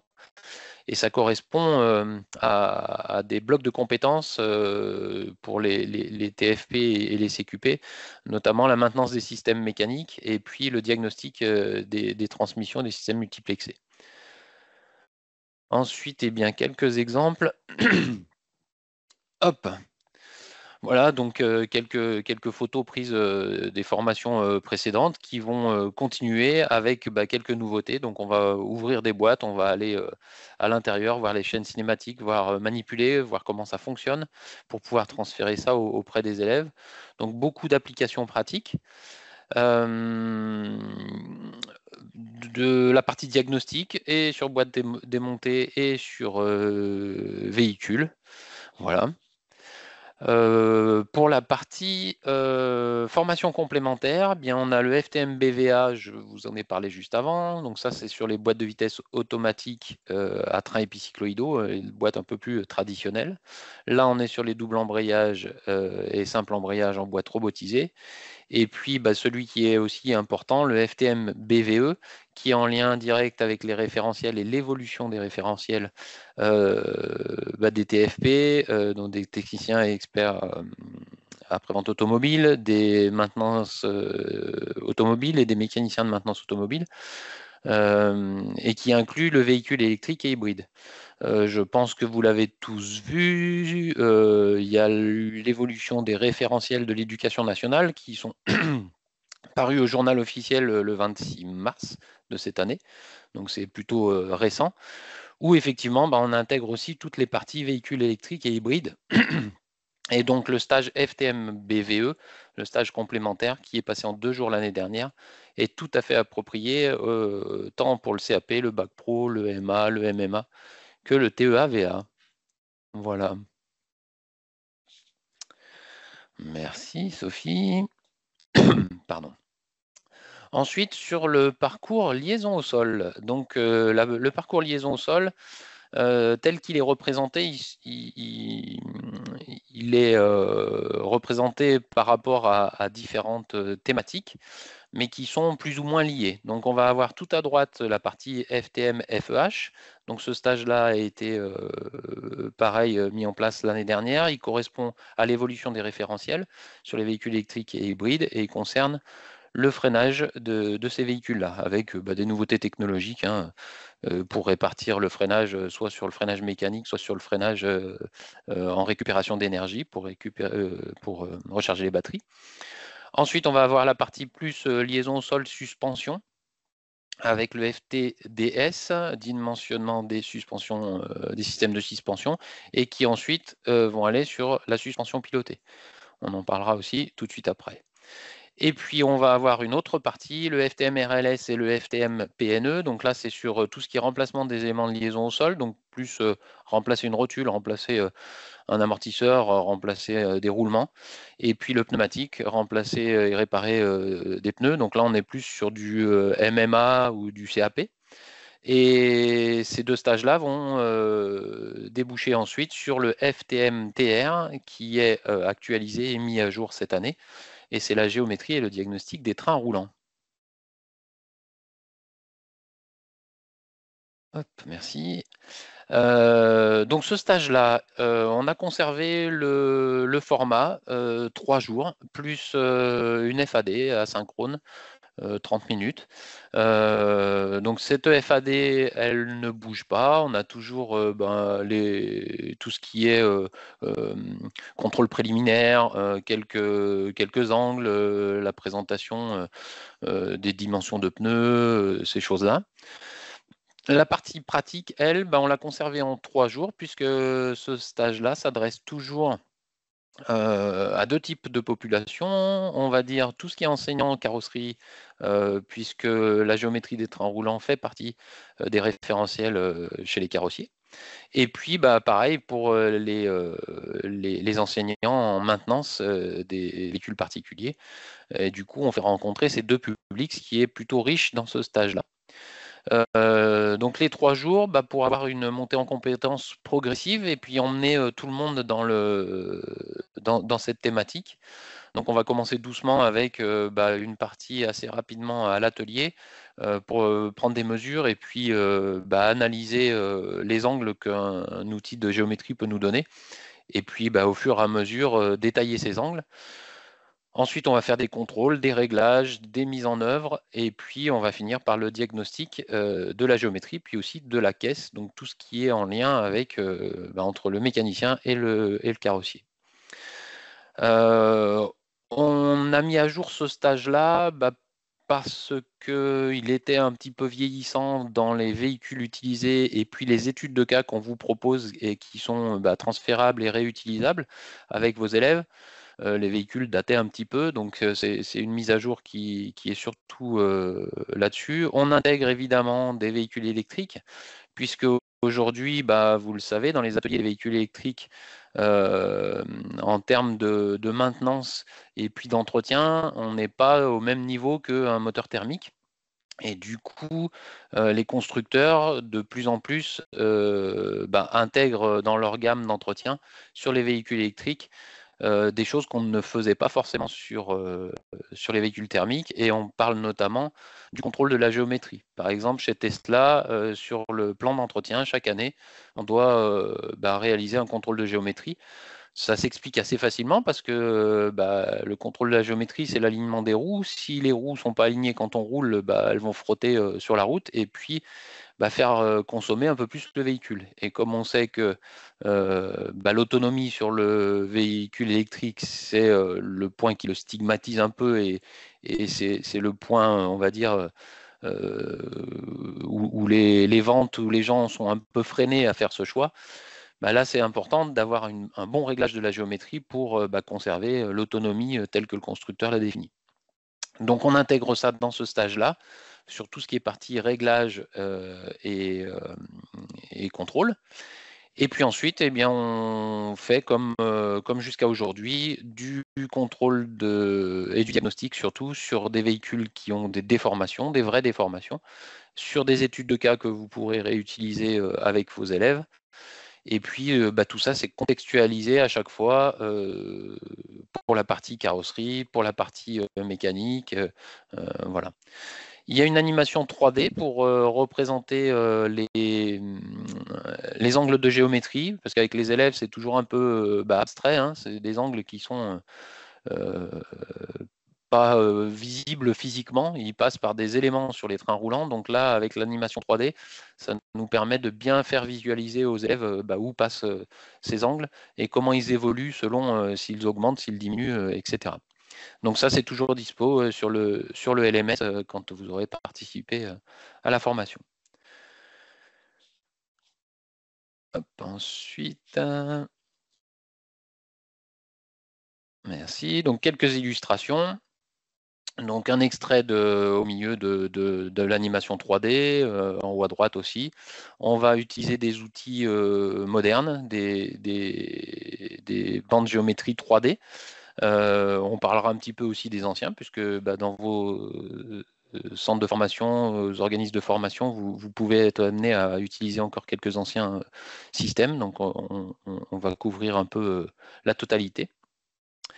Les formations complémentaires par rapport à ce stage-là, bien, on a le FTM ADAS, puisque beaucoup de constructeurs imposent le calibrage des caméras et des radars des ADAS suite à un réglage de géométrie, notamment à l'arrière. Ça, c'est très très présent chez les Allemands. Donc ce stage-là, il est important. Les ADAS sont rentrés aussi dans les référentiels TFP et CQP. Pareil dans les bacs pro et CAP.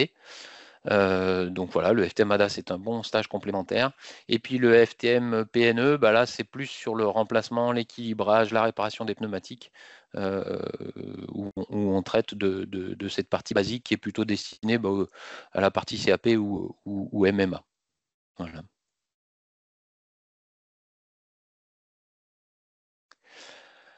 On passe sur le FTMSP, donc toujours dans le parcours liaison au sol. Le FTMSP, donc c'est le diagnostic de la suspension pilotée. Ce stage est remis à jour cette année aussi. Alors pourquoi il est remis à jour? Hop.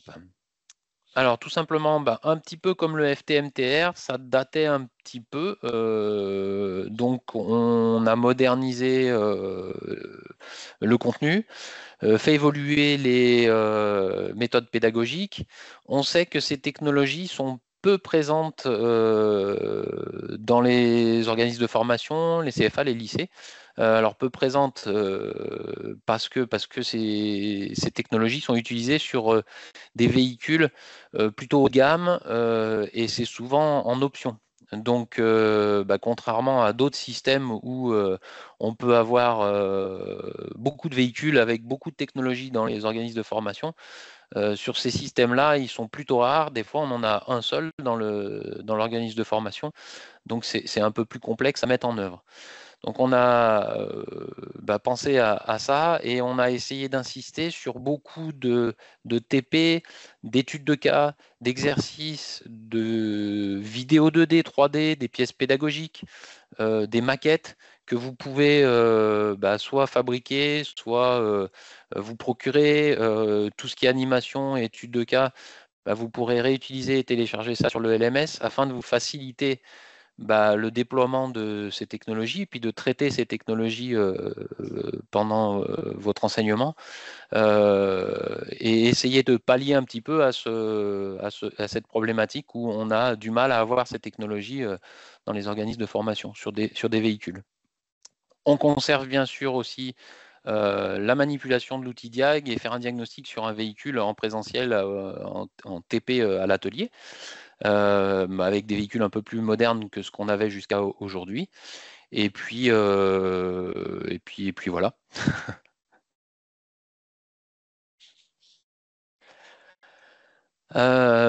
Donc dans la formation, on a toujours une partie théorique où on a plein de petites interactions entre le formateur et puis les enseignants. Notamment avec des vidéos, des WooClap, des petits questionnaires pour avancer et traiter la partie, je dirais, amortissement théorique, donc tout ce qui est résonance, tout ce qui est transmission du mouvement, etc. Ça donne des idées pour traiter ça avec les élèves parce que c'est pas la partie la plus facile, c'est un peu rébarbatif. Donc voilà, c'est des petits exercices, des petites séquences ludiques pour essayer de réutiliser ça si vous le souhaitez, bien sûr. Ensuite, on a toute la partie étude de cas où on va avoir des vraies pannes. Et puis des copies d'écran d'outils Diag, des relevés qui sont faites sur des oscilloscopes, et ça pour vous faire cheminer dans le diagnostic, et pareil pour la réutiliser avec les élèves, et puis une partie plutôt pratique. Ce stage-là, il est en plein dans le bloc de compétences diagnostic et maintenance des systèmes multiplexés, et notamment la suspension pilotée. Voilà, donc ce qu'on retrouve aussi dans les études de cas nationales pour ceux qui font le TE-AVA. Ça, c'est une thématique qui revient assez souvent. Les formations complémentaires, bien par rapport à la liaison au sol, on a ce fameux FTM FEH dont je vous ai parlé dans le parcours, et ça c'est la maintenance et le diagnostic des systèmes de freinage des véhicules électriques et hybrides, et pareil qui sont dans les référentiels éducation nationale et puis de la branche.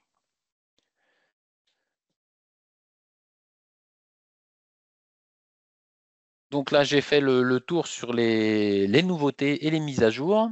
Simplement pour conclure, il reste 2 thématiques qui n'ont pas de mise à jour ou pas de création cette année. Pour autant, il ne faut pas les oublier. On a la partie sécurité, donc le FTM ADAS où je vous en ai parlé un petit peu, le FTM AE, la sécurité active, la FAD ADAS qui permet d'avoir un bon aperçu de tout ce qui aide à la conduite sur les véhicules aujourd'hui, et de s'y retrouver un petit peu dans la jungle des acronymes qui sont utilisés par les constructeurs, et sur un même système, ils vont avoir plein de dénominations différentes. Donc cet FAD permet de recentrer sur les systèmes. Et puis la partie confort, où on est sur la climatisation, donc toujours le FTM-MC sur l'entretien et la maintenance du circuit de clim, et puis pour se préparer au test d'aptitude et à l'attestation d'aptitude. Le FTM-CA qui a été remis à jour l'année dernière sur la climatisation automatique. Et puis le FTM-CRE, lui, qui est aussi vraiment en phase avec les évolutions des référentiels sur la climatisation réversible des véhicules électriques et hybrides. Voilà. Sur la climatisation, toujours pas d'évolution, parce que je pense que je vais avoir la question dans le chat. Toujours pas d'évolution aujourd'hui, à cette heure-là, sur la réglementation française. Donc la réglementation européenne est actée, et on attend que le groupe de travail du ministère se remette en route pour nous sortir les décrets français. Et la deadline pour la France, c'est mars 2026. Donc je pense qu'on devrait voir arriver ça assez rapidement. Donc pas d'évolution ni notable au jour d'aujourd'hui pour cette partie-là. J'en ai fini avec cette présentation, et du coup, on reste à votre disposition pour toute question par rapport à ces thématiques. Et je repasse la main à Sophie, je pense. Ah, tu n'as pas ton micro, Sophie.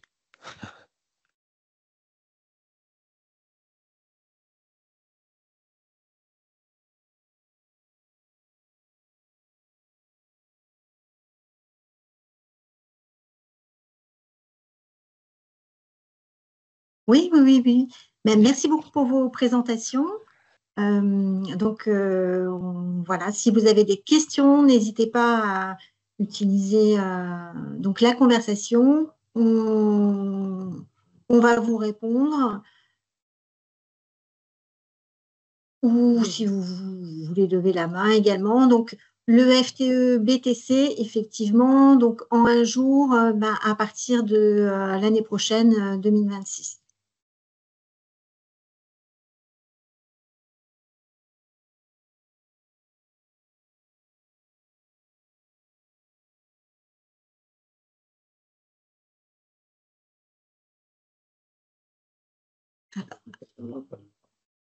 Pour les inscriptions. Alors, le B2TN, il existe déjà donc au catalogue de formation. Donc, comme c'est une formation très spécifique avec très peu de participants possibles, en fait, donc il faut vous rapprocher de votre responsable territorial pour qu'on puisse la mettre en œuvre et évaluer le besoin réel. Donc, puisque c'est une formation, on ne peut prendre que 4 stagiaires.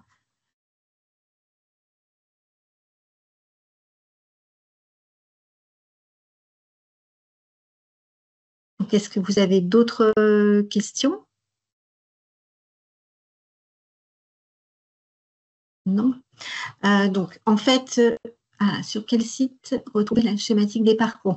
En fait, vous allez retrouver les parcours, ils vont être mis en ligne donc, sur le site que l'on vous a présenté au début. Donc, en fait, ce site, il a été mis en ligne il y a 2 jours, donc il va évoluer. Il va y avoir beaucoup d'informations complémentaires qui vont arriver au fur et à mesure des semaines qui vont venir. Donc, n'hésitez pas à le consulter régulièrement. Il y aura des actualités, des ressources complémentaires qui seront mises à jour. Donc, voilà, n'hésitez pas à le consulter régulièrement.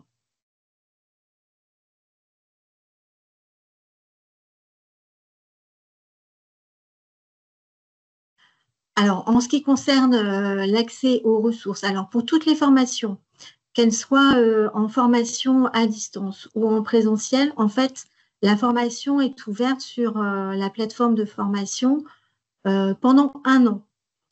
Ça veut dire que toutes les ressources restent disponibles, hein, toutes les vidéos téléchargeables, tous les TP téléchargeables, toutes les présentations sont en ressources sur le LMS et elles restent accessibles pendant 1 an. Donc, par contre, on vous encourage voilà, à réaliser les formations à distance dans un délai raisonnable de 2 mois quand même pour vous inciter à les réaliser, mais tout reste disponible pendant 1 an.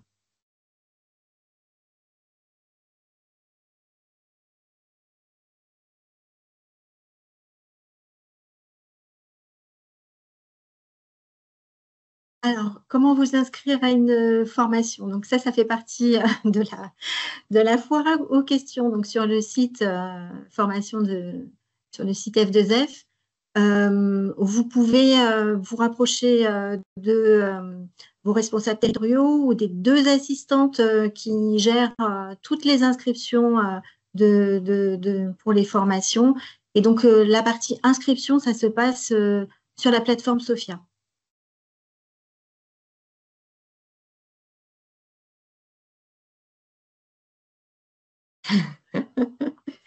Alors, Serge Cabanel pour la question. Oui, le PPT sera dès cet après-midi disponible sur le site F2F.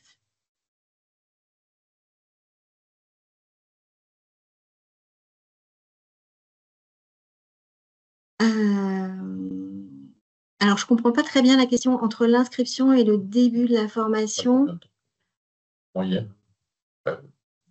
Peut-être de répondre pour les fans ou déjà pour les formations potentielles. Alors, les inscriptions pour les formations, elles se font, elles se font tout au long de l'année. En fait, il faut aller consulter dans Sophia, donc les calendriers de formation en région. Donc, vous allez retrouver là où il reste des places pour vous inscrire, les inscriptions qui sont déjà en cours, les préinscriptions pour vos équipes également qui sont déjà en cours. Et puis, pour l'année 2026, en fait, les inscriptions seront ouvertes à partir de début novembre. Et donc, pour le recensement de vos besoins, à partir du moment où vous allez renseigner dans Sophia des besoins de formation, en fait, on vous proposera, dès lors qu'un groupe se mettra en place dans votre région, on vous proposera une préinscription.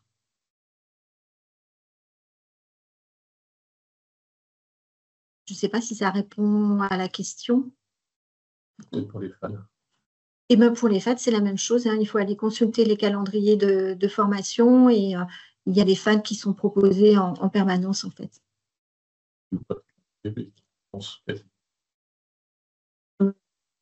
Quasi immédiatement, oui, oui, tout à fait.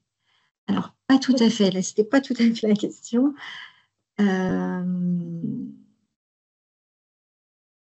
Oui, donc si vous pouvez repréciser. Quasi immédiatement, en fait, c'est le temps de traitement donc par les assistantes, oui, voilà, tout à fait. Quelques jours, en principe, une semaine, tout à fait. Alors, quelquefois, ça peut être un peu plus long si jamais, en fait, on n'a pas suffisamment d'inscrits. En fait, on ne souhaite pas vous confirmer une formation si on voit qu'elle ne commence pas à se remplir.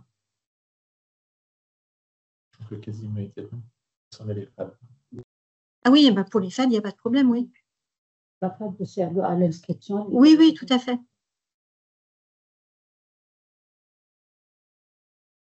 Sur une autre région pour ceux qui ont une formation client. Oui, oui, oui, oui, oui. Alors, pour une FAD, en fait, il n'y a pas besoin que le stage soit rempli, donc il n'y a pas de. Ça va relativement vite, oui.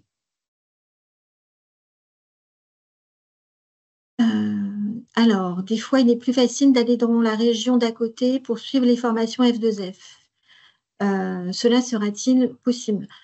Alors, pour certaines formations, on vous propose déjà en fait des formations qui sont organisées au niveau national, ce qui permet d'aller d'une région à l'autre.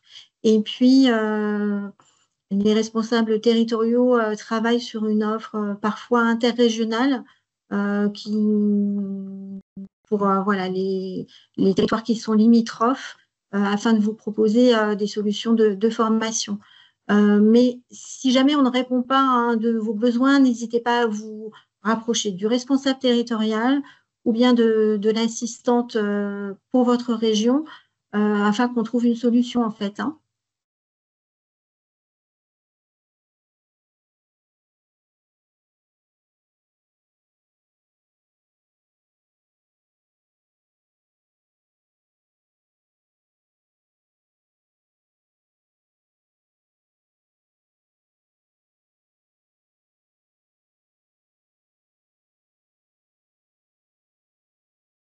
Voilà, est-ce que vous avez d'autres questions?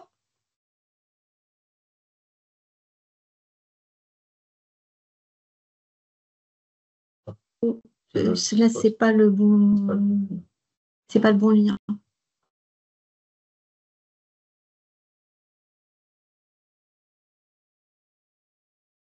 Pour répondre à Yasmine en disant que c'est aussi. Oui, oui, oui. Alors, c'est pas du tout le bon lien pour le site que vous avez. En fait, on va vous remettre dans la présentation le bon lien.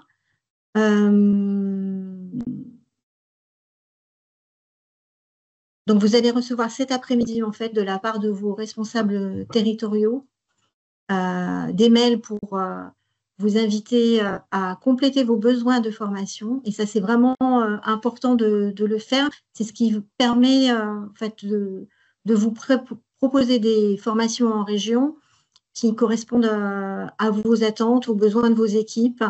Et donc, vous avez à peu près jusque mi-juin pour le faire.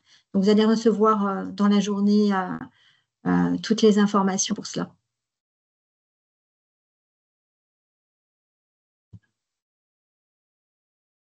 Oui, alors en fait, vous avez dû recevoir en principe pour ceux qui déploient des diplômes et certifications moto, vélo et VI. Donc, on a 2 prochaines visios qui auront lieu début juin, le 5 et le 6 juin. Donc, en principe, vous avez aussi reçu des mails voilà, de vos responsables territoriaux à ce sujet.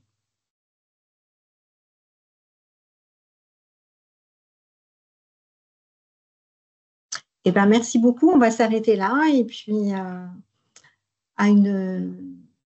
au prochain webinaire début juin. Oui. Et merci beaucoup aussi aux intervenants du GNFA pour vos présentations. À bientôt.